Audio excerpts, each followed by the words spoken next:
What does a morning look like for you at the moment? Have you got a routine of some kind? Yes, I run every single morning.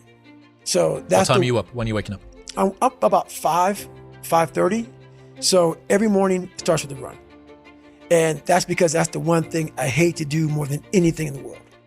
So that's like my cup of coffee. And I'm all about armoring yourself. So the second you leave your house, and the second you open your phone, the second you do any of that shit, you are now letting in poison and cancer. So I make sure a lot of things you can't avoid. So as I get up, I start to armor plate my mind and body. Like a person's going to war, you put your body armor on. That's what I'm doing on that run. I'm waking up and I'm giving myself all this armor. So when I come out in the world, and I look at that phone, I'm ready. I'm not waking up late. I'm not rushing around. I'm not disorganized because I know I'm gonna get hit in the fucking mouth. There's an art to getting hit in the fucking mouth. And that is why these things are important. You have to wake up and you have to give yourself belief. You have to give yourself confidence. So it starts with that run. So after the run, I come home, I eat something small. How long's the run typically at the moment? Nowhere under 12 miles. So 12 miles is the minimum. And what are you getting that done in? How long? It depends. Right now I'm running heart rate. So I'm doing like 8:15s, 8:30s, because I'm retraining right now. What's that? Is that zone 2 for you? Zone 2. Yep. Because of the leg surgery I had. So I'm going back, starting from scratch. So anywhere from about 1:30 to 2 hours, I run every day. Mm-hmm. So you're fasted on the morning? Yes. Up, straight out? Straight out. 90 minutes to 2 hours of running, back, Yep. eat, and I'm in the gym. So, and then after that, to whatever's on the plan for the day. That's how that works every day. Are you still doing your stretching? Because you've got Every 2 night. hours of... Every night. 2 hours of meditation, 90 minutes to 2 hours of running. How long's the gym session? Depends, 45 to an hour and a half. Okay. Stretching, meditation, run, eat, gym. What? Is there something I'm missing, Jennifer? Oh, yeah. Yeah. Forgot about that. You cycle as well? Yeah. How long are you cycling? It just depends. I do stationary bike right now a lot. What are you using? Is it like a watt bike or something similar? Yeah, something similar. Yep. So I put my bike on a like trainer and I cycle. Yep. At least 3 or 4 days a week I'll do that. So that's your day. There is no room for anything else. Yeah, there is. A lot of room. So there's 24 hours and I use it all pretty well. How's your sleep? What's your sleep like? It's really good. Okay. It You're is getting now. 8 hours-ish, something like that? 7-8 hours. Yeah. Well, you'd need to with this sort of volume. 7-8 hours. And you're still doing your stretching stuff? Every night. So you've got a 4-hour block, basically, of stretching and meditation? Well, no, that's all in one block. You combine the two, right? Yeah, that's all in one block. Cool. Yep. That's one hell of a day. It is, and it's been like that for 7 years. But going back to what you said before about needing to cap success, you wouldn't be able to fit even 1/10 of that in. Exactly. If you were chasing down... Exactly. Yep. That's exactly it. So if all that's fucked up, that's why I got to cap success. Because I can't put that in. And that's my growth factor. So, that's my human growth factor.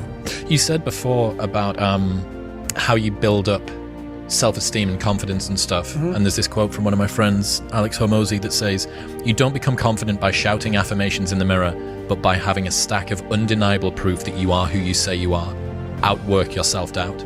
Yes. That's nailed. Nailed. Completely nailed. Yes. Because a lot of people will, and some of these motivational people out here, it's the funniest thing in the world to me. They'll go and say, when you wake up in the morning, pound your chest. Fucking look at yourself in the mirror and do all this fucking bullshit. I hope it works. What works for me is that everyday resume. The things I know I've accomplished, the things I know I've done, real hard work, the real calluses on my mind, the real calluses on my hands. That's it. You don't need to pound your chest in the mirror fuck anymore if you have that. Guy said, going into combat, going into war, out of the 100 men that go into war, 10 shouldn't even fucking be there. 80 of them are just targets. 9 do most of the fighting. 1 is a warrior. And it's a true quote to life. I saw it going through training. I saw it everywhere I went. There's so many people who just show up to life that shouldn't even fucking be around. And there's a few people who do all the work. I wanted to be part of that 9, and I'm working towards being that 1. And that's just how I live my life. Now, what are you doing with your life these days? Right now, I keep the same. I'm very routine. I get up every morning, I run, I go to the gym, and then at nighttime I stretch out. I am just trying to develop a business, costing me a lot of money trying to do that. I'm just getting out. I'm an introvert, so I never want to get on social media. I'm not big on that. I'm big on being with yourself. I believe all these fucking cameras and phones and shit, it takes you away from the most powerful thing in the world, which is your fucking mind.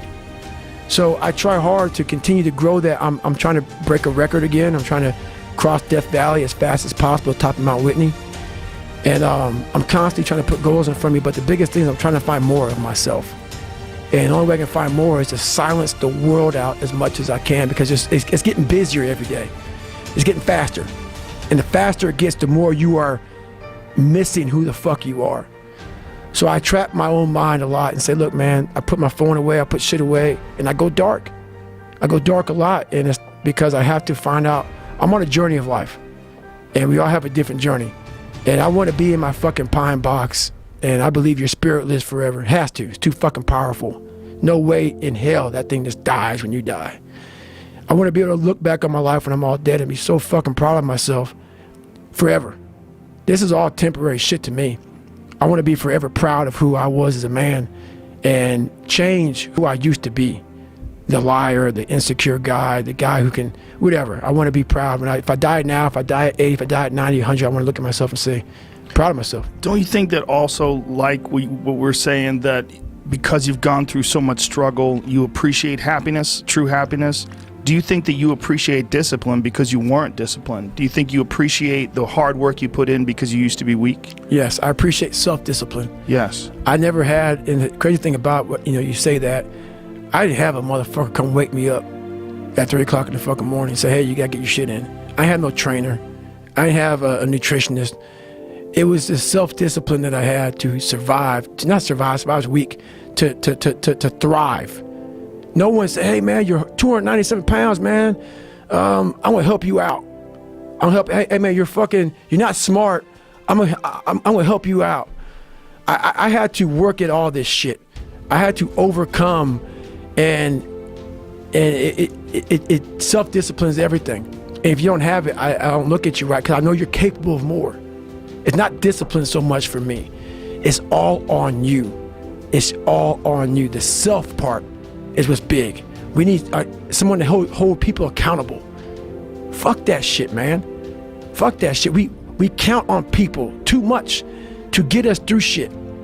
And we look to our right, we look to our left, we're looking for help. And if you can build that self, you can build that total accountability in oneself. And it's not about being selfish.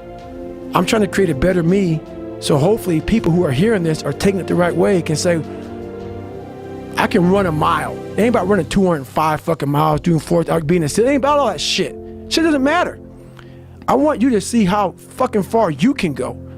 And that's all it's about, yourself. And that's where it all comes from. I was thinking the whole time, I was like, man, I just ran 100 miles like 3 weeks ago, like first time ever. I was peeing blood and pissing shit on myself. I go, my body's broken. My Achilles and my tendons and my feet are broken. I go, what is this? And every time I started running further and further, I go, okay, I got to the 10K. I'm on Boston Marathon time, because I knew the Boston Marathon was like 3:10:59 for my age. I'm like, hang on a sec. And then I started using all this external shit for motivation. I'm like, okay, who the fuck can go out here and run 100 miles, no training? And then I'm broken. Most broken I've been in my life. And now I'm running a marathon. Who could do it? So I started just feeding myself. I get to half the mile. I'm about 30 seconds off the pace. I said, hang on, man, you're Goggins. You can do this shit, man. And I started just feeding myself. You can do this. Before I knew it, man, I got to like the last 6 miles, and I was off the pace, and I just kicked it. And next thing I knew, I did like a 3:08 and change. I was like, and that was like, what the fuck? What have I been leaving on the table? Right. I've been leaving so much on the fucking table. for pain. And that's when I started like going crazy about the mind. Like, what the hell am I, like, what is up? Like, it opened these different doors of like possibility and like, what is humanly possible? What are we capable of? Like, you know, people, I didn't even know. I was just amazed by what I was able to do by a simple fact of just reasoning and working with pain and pain management. And my mind just kept on growing from there. And it happened in Hell Week, it happened in the 100-mile race, it happened here, and started just evolving into what it is now, to where now I'm like, God, dog, man, the mind, we are leaving so much on the table. When people take me, he cusses so much, he sounds crazy. Don't listen to all that shit, man. Just cut out the bullshit. Cut the bullshit. Just get to the weeds of that. You are fucking yourself up by not examining your brain. You're not examining your brain. Message it. That's done. You examine your fucking brain, and that takes some hard work and suffering. If you're not willing to do that, I'm sorry.